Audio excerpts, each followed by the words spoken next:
MDH chana masala. ಈಗ ಕಡಲೆ ಇರಲಿ, ಹಲಸಂಡೆ ಬೀಜ, ಕಪ್ಪು ಕಡಲೆ ಅಥವಾ ಬಿಳಿ ಕಡಲೆ, ಎಲ್ಲವೂ ಸ್ವಾದಿಷ್ಟವಾಗುತ್ತೆ. MDH. ಎಲ್ಲರೂ ಈಗಿಂದೀಗ್ಲೇ ಟೆಹರಾನ್ ಅನ್ನ ತೊರೆಯಿರಿ. ಇರಾನ್ ನಾಗರಿಕರಿಗೆ ಡೊನಾಲ್ಡ್ ಟ್ರಂಪ್ ಸಂದೇಶವನ್ನ ಕೊಟ್ಟಿದ್ದಾರೆ. ಟ್ವೀಟ್ ನಲ್ಲಿ ಬರೆದುಕೊಂಡಿದ್ದಾರೆ ಡೊನಾಲ್ಡ್ ಟ್ರಂಪ್. ಪರಮಾಣು ಒಪ್ಪಂದ ವಿಚಾರವನ್ನ ಉಲ್ಲೇಖಿಸಿ ಟ್ರಂಪ್ ಕಿಡಿಕಾರಿದ್ದಾರೆ.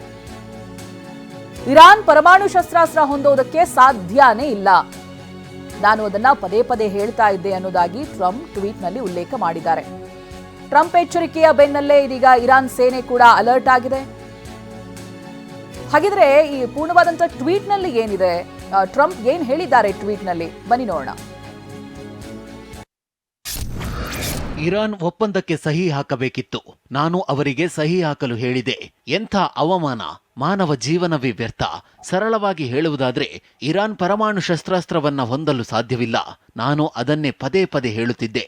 ಎಲ್ಲರೂ ಈ ಕೂಡಲೇ ಟೆಹರಾನ್ನನ್ನ ತೊರೆಯಬೇಕು. ಇರಾನ್ ಒಪ್ಪಂದಕ್ಕೆ ಸಹಿ ಹಾಕಬೇಕಿತ್ತು, ನಾನು ಅವರಿಗೆ ಸಹಿ ಹಾಕಲು ಹೇಳಿದೆ. ಎಂಥ ಅವಮಾನ, ಮಾನವ ಜೀವನವೇ ವ್ಯರ್ಥ. ಸರಳವಾಗಿ ಹೇಳುವುದಾದ್ರೆ ಇರಾನ್ ಪರಮಾಣು ಶಸ್ತ್ರಾಸ್ತ್ರವನ್ನ ಹೊಂದಲು ಸಾಧ್ಯವಿಲ್ಲ, ನಾನು ಅದನ್ನೇ ಪದೇ ಪದೇ ಹೇಳುತ್ತಿದ್ದೆ. ಎಲ್ಲರೂ ಈ ಕೂಡಲೇ ಟೆಹರಾನ್ನನ್ನ ತೊರೆಯಬೇಕು. ಕದನ ವಿರಾಮಕ್ಕೆ ಮುಂದಾಗಿದೆ ಇರಾನ್ ಸರ್ಕಾರ. ಇಸ್ರೇಲ್ ಜೊತೆ ಚರ್ಚೆ ಮಾಡೋಕೆ ನಿರ್ಧಾರವನ್ನ ಮಾಡಿದ ಹಾಗೆ ಇದೆ. ಇಸ್ರೇಲ್ ಜೊತೆ ಮಾತುಕತೆಗೆ ಸಿದ್ಧ ಅಂತ ಇರಾನ್ ಹೇಳ್ತಾ ಇದೆ. ದಾಳಿ ನಿಲ್ಲಿಸುವಂತೆ ಸೂಚಿಸೋದಕ್ಕೆ ಅಮೆರಿಕಕ್ಕೆ ಮನವಿಯನ್ನ ಮಾಡಿಕೊಂಡಿದೆ. ಇರಾನ್ ಸರ್ಕಾರ ಟ್ರಂಪ್ಗೆ ಮನವಿಯನ್ನ ಮಾಡಿಕೊಂಡಿರೋದು ಗೊತ್ತಾಗ್ತಾ ಇದೆ. ಪರಮಾಣು ಸಂಬಂಧ ಚರ್ಚೆಗೂ ಕೂಡ ಇರಾನ್ ನಿರ್ಧಾರವನ್ನ ಮಾಡಿದೆ. ಸೌದಿ, ಕತಾರ್, ಒಮನ್ ಮಧ್ಯಸ್ಥಿಕೆಗೆ ಇರಾನ್ ಮನವಿಯನ್ನ ಮಾಡಿಕೊಳ್ತಾ ಇದೆ. ಒಂದ್ ಕಡೆ G7 ಶೃಂಗಸಭೆ ನಡೀತಾ ಇದೆ, ಅಲ್ಲೂ ಕೂಡ ಇದೇ ಚರ್ಚೆಗಳಾಗಿದೆ. ಜೊತೆಗೆ G7 ಶೃಂಗಸಭೆಯನ್ನ ಟ್ರಂಪ್ ಮೊಟಕುಗೊಳಿಸಿ ಹೊರಟಿದ್ದು ಕೂಡ ನಡೀತು. ಇದೀಗ ಕದನ ವಿರಾಮವನ್ನ ಮಾಡುವುದಕ್ಕೆ ಬಯಸಿ ಇರಾನ್ ಸರ್ಕಾರ ಮುಂದೆ ಬರ್ತಾ ಇದೆ. ಇಸ್ರೇಲ್ ಜೊತೆಗೆ ಚರ್ಚೆ ಮಾಡುವುದಕ್ಕೆ ನಿರ್ಧಾರವನ್ನು ಮಾಡಿದೆ. ಈ ಹಿಂದೆ ಇದ್ದಂತ ನಿಲುವು ಬೇರೆನೇ ಆಗಿತ್ತು. ಈ ರೀತಿಯಾಗಿ ದಾಳಿಯನ್ನ ಮಾಡ್ತಾ ಇದ್ದಾರೆ, ನಾಗರಿಕರ ಸಾವಾಗ್ತಾ ಇದೆ ಅಂತ ಹೇಳಿದ್ರೆ ಕದನ ವಿರಾಮದ ಬಗ್ಗೆ ಮಾತುಕತೆ ಮಾಡಿ ಏನ್ ಪ್ರಯೋಜನ ಅನ್ನುವಂತ ನಿರ್ಧಾರದಲ್ಲಿತ್ತು ಇರಾನ್. ಆದ್ರೆ ಈಗ ಕದನ ವಿರಾಮದ ಚರ್ಚೆಯನ್ನ ಮಾಡೋದಕ್ಕೆ ಮುಂದಾಗಿದೆ. ಇಸ್ರೇಲ್ ಜೊತೆಗೆ ಮಾತುಕತೆಗೆ ಸಿದ್ಧ ಅನ್ನೋದಾಗಿ ಇರಾನ್ ಹೇಳ್ತಾ ಇದೆ. ಹಾಗೆ ದಾಳಿಯನ್ನ ನಿಲ್ಲಿಸೋದಕ್ಕೆ ಸೂಚನೆ ಕೊಡಿ ಇಸ್ರೇಲ್ಗೆ ಅಂತ ಅಮೆರಿಕಕ್ಕೆ ಮನವಿಯನ್ನ ಮಾಡಿಕೊಂಡಿದೆ. ಟ್ರಂಪ್ಗೆ ನೇರ ಮನವಿಯನ್ನ ಮಾಡಿಕೊಂಡಿರುವಂತಹ ಇರಾನ್ ಸರ್ಕಾರ ಅದರ ಜೊತೆಗೆ ಪರಮಾಣು ಸಂಬಂಧ ಚರ್ಚೆಗೂ ಕೂಡ ಇರಾನ್ ನಿರ್ಧಾರವನ್ನ ಮಾಡಿದೆ. ಇರಾನ್ ಬಳಿ ಪರಮಾಣು ಶಸ್ತ್ರಾಸ್ತ್ರಗಳಿಲ್ಲ. ಸೌದಿ, ಕತಾರ್, ಒಮನ್ ಮಧ್ಯಸ್ಥಿಕೆಗೂ ಕೂಡ ಇರಾನ್ ಮನವಿಯನ್ನ ಮಾಡಿಕೊಂಡಿದೆ. ಇನ್ನು G7 ಶೃಂಗಸಭೆ ಕೂಡ ನಡೀತಾ ಇದೆ. ಬಟ್ G7 ಶೃಂಗಸಭೆಯಿಂದ ತಕ್ಷಣವೇ ಟ್ರಂಪ್ ಹೊರಟಿದ್ದಾರೆ. ಸಭೆ ಮುಗಿಸಿ ತ್ವರಿತವಾಗಿ ಟ್ರಂಪ್ ತೆರಳಿದ್ದಾರೆ. ಕದನ ವಿರಾಮಕ್ಕೆ ಮಧ್ಯಸ್ಥಿಕೆ ವಹಿಸುವಂತ ಸಾಧ್ಯತೆ ಇದೆ. ಇರಾನ್ ಕೂಡ ಮನವಿಯನ್ನ ಮಾಡಿಕೊಂಡಿರೋದ್ರಿಂದ G7 ಶೃಂಗಸಭೆಯಿಂದ ತಕ್ಷಣವೇ ಟ್ರಂಪ್ ಹೊರಟಿದ್ದಾರೆ. ಇರಾನ್ ಮನವಿಯ ಬೆನ್ನಲ್ಲೇ ಮಧ್ಯಸ್ಥಿಕೆ ಸಾಧ್ಯತೆ ಇದೆ ಅಂತ ಹೇಳಲಾಗ್ತಾ ಇದೆ. ತೀವ್ರ ಕುತೂಹಲ ಮೂಡಿಸ್ತಾ ಇದೆ ಟ್ರಂಪ್ ನಡೆ. G7 ಶೃಂಗಸಭೆಯಲ್ಲೂ ಕೂಡ ಪ್ರಸ್ತಾಪ ಆಗಿರುವಂತಹ ವಿಚಾರ ಇದು. ಸೊ ಇಂಥ ಯುದ್ಧದ ಸಂದರ್ಭದಲ್ಲಿ ಜಾಗತಿಕವಾಗಿ ಅದು ಯಾವುದೇ ರೀತಿಯಾದಂಥ ಪರಿಣಾಮವನ್ನು ಬೀರಬಾರದು ಅನ್ನುವಂಥ ಉದ್ದೇಶದಿಂದ ಕಂಡುಕೊಂಡಿರುವಂಥ G7 ಇವತ್ತು ನಿನ್ನೆ ದಿನ ನಡೆದಿರುವಂಥ G7 ಶೃಂಗಸಭೆ ಮುಂದುವರಿತಾ ಇತ್ತು. ಆದರೆ ಟ್ರಂಪ್ ಸಭೆಯನ್ನ ಮೊಟಕುಗೊಳಿಸಿ ಹೊರಟು ನಿಂತಿದ್ದಾರೆ. ತ್ವರಿತವಾಗಿಯೇ ತೆರಳಿದ್ದಾರೆ ಟ್ರಂಪ್. ಹಾಗಾಗಿ ಕದನ ವಿರಾಮಕ್ಕೇನಾದರೂ ಮಧ್ಯಸ್ಥಿಕೆಯನ್ನ ವಹಿಸ್ತಾರೆ ಅನ್ನೋದಾಗಿ ಕೂಡ ಹೇಳಲಾಗ್ತಾ ಇದೆ. ಸಾಧ್ಯತೆಗಳು ಹೆಚ್ಚಾಗಿದೆ. ಯಾಕಂತ ಹೇಳಿದ್ರೆ ಇರಾನ್ ನೇರವಾಗಿ ಟ್ರಂಪ್ಗೆ ಮನವಿಯನ್ನ ಮಾಡಿಕೊಂಡಿದೆ.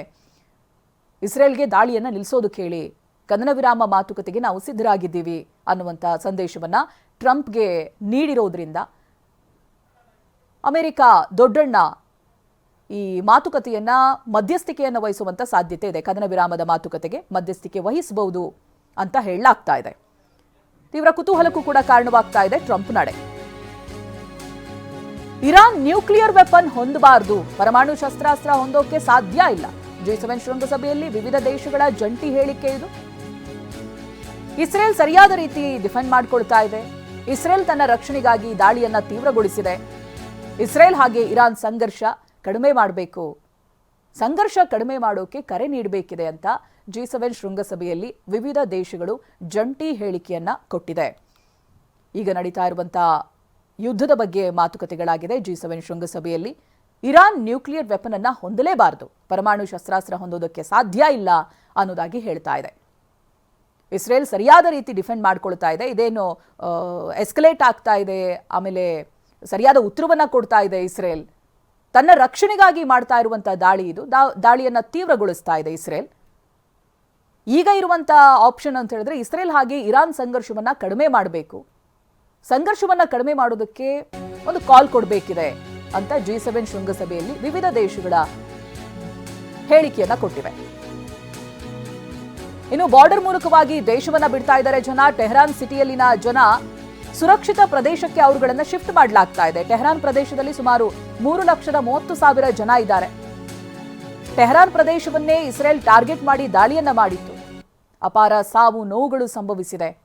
ಸೊ ಇದಾದ ನಂತರದಲ್ಲಿ ಟೆಹರಾನ್ನನ್ನ ತೊರೀರಿ ಅನ್ನೋದಾಗಿ ಒಂದು ಟ್ರಂಪ್ ಕೊಟ್ಟಿರುವಂತ ಹೇಳಿಕೆ, ಅದರ ಜೊತೆಗೆ ದೇಶದ ಒಳಗೆ ಏನೇನು ಆಗ್ತಾ ಇದೆ ಅನ್ನೋದನ್ನು ನೀವು ಗಮನಿಸ್ತಾ ಇದ್ದೀರಾ. ಟೆಹರಾನ್ನನ್ನ ಬಿಟ್ಟು ಬೇರೆ ಸುರಕ್ಷಿತ ಪ್ರದೇಶಗಳಿಗೆ ಹೋಗ್ತಾ ಇದ್ದಾರೆ ಜನ.